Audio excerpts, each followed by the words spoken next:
by Andy Guest, Jonathan Nagler and Joshua Tucker. Joshua Tucker email bio follow January 9 at 2 p.m. A Facebook logo in Paris. The bolt came ASAP. This week, the New York Times broke the news that Democratic activists posted misleading Facebook pages and Twitter feeds during the 2017 U.S. Senate race in Alabama. That's just the latest iteration in the ongoing saga of online disinformation and fake news since the 2016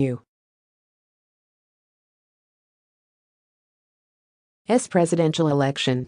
Researchers have learned a lot about fake news, who produced the content, who encountered it, who may have believed it, and how to counteract it. Now we know a bit more about who actually shared it.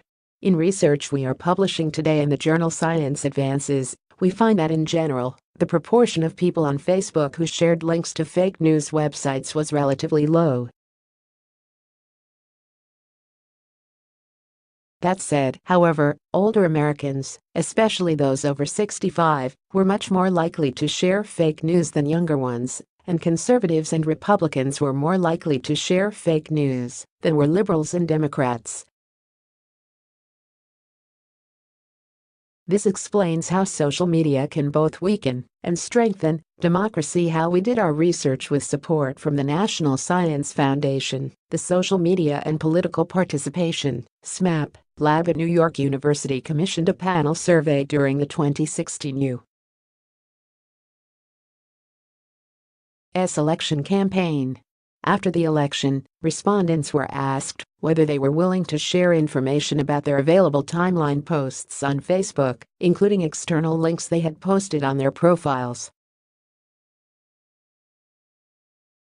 About 1,300 respondents agreed to share this information using a Facebook app developed by the SMAP lab and approved by Facebook for research purposes. Because these respondents had previously answered our survey questions, we also had data on their age, ideology, self-reported partisan identification, and so on. Those who agreed to share were somewhat more democratic, 40% versus 32%, than the full population of those who reported having a Facebook account, but they were very similar to those who did not share in terms of age, education, and likelihood of casting a vote. We then compared links shared by the respondents to several lists of internet domains known to be purveyors of fake news, relying mainly on a list compiled by Craig Silverman at BuzzFeed News. But we also checked for sites listed by other peer-reviewed research, those listed on a crowdsourced effort to compile dubious information sources, and those among a list of specifically debunked articles. Not that many people shared fake news according to our data, fewer than 1 in 10, or 8.5% of our respondents shared links from fake news domains. For comparison, about 1 in 4 Americans during the last weeks of the 2016 campaign read or clicked on at least one fake news article, regardless of how they encountered it. Most people who did share links to articles on fake news domains did not share many of them.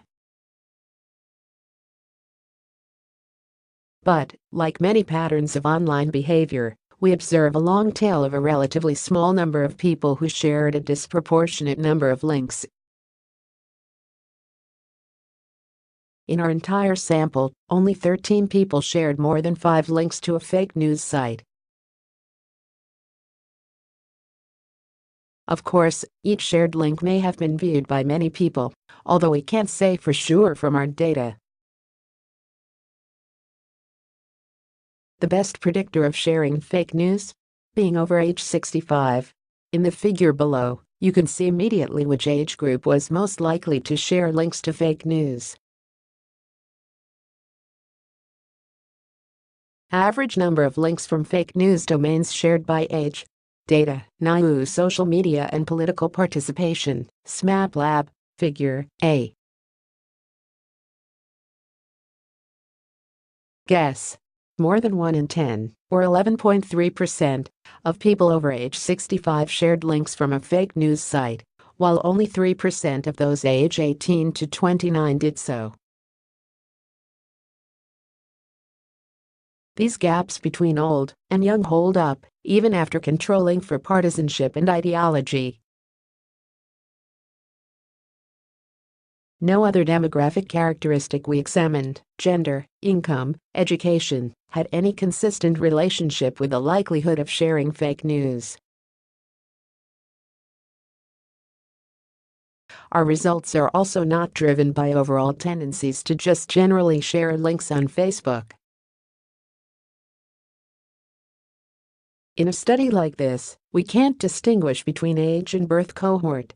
We don't know whether being old is associated with sharing more fake news, or if it's being in the generation born before 1950. In other words, we do not know whether people raised in the modern digital environment, digital natives, will share more fake news as they age. What's more, age may be a proxy here for other factors, such as digital media literacy. Conservatives and Republicans shared more fake news than Democrats and liberals, while 18% of Republicans in our sample shared links from fake news sites, only 5% of Democrats did. And as the figure below shows, self-identified conservatives on average shared more links to fake news stories than moderates or liberals. Average number of links from fake news domains shared by self-reported ideological affiliation. Data, NIU Social Media and Political Participation, SMAP Lab, figure, a guess. We don't know why this is. Conservatives may have shared more fake news stories than liberals because most fake news sites offered pro-Trump or anti-Clinton content aimed specifically at Republicans and conservatives. Had the slant of fake news been pro-Clinton instead of pro-Trump, it is possible that more liberals than conservatives would have shared this content.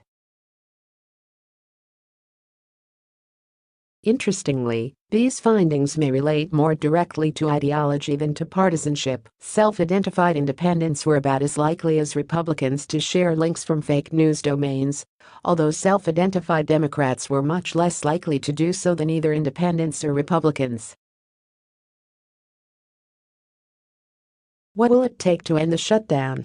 Watch these 3 things. So what's next? Our results focus on social media behavior from over 2 years ago. Online, that's virtually an eternity. Much has probably changed since then. For one thing, Facebook has engaged in numerous efforts to counteract the spread of online misinformation. Possibly as a result, independent research has found noticeable declines in the prevalence of this content on Facebook since then. Either way, there's more to be done to determine whether the patterns we identified in 2016 continue to describe the sharing of fake news in 2019 in the United States and elsewhere. Andy Guess, at Andigus, is an assistant professor of politics and public affairs at Princeton University. Jonathan Nagler, at Jonathan Nagler, is a professor in the Will Family Department of Politics and a co-director of the Social Media and Political Participation Lab at NIU.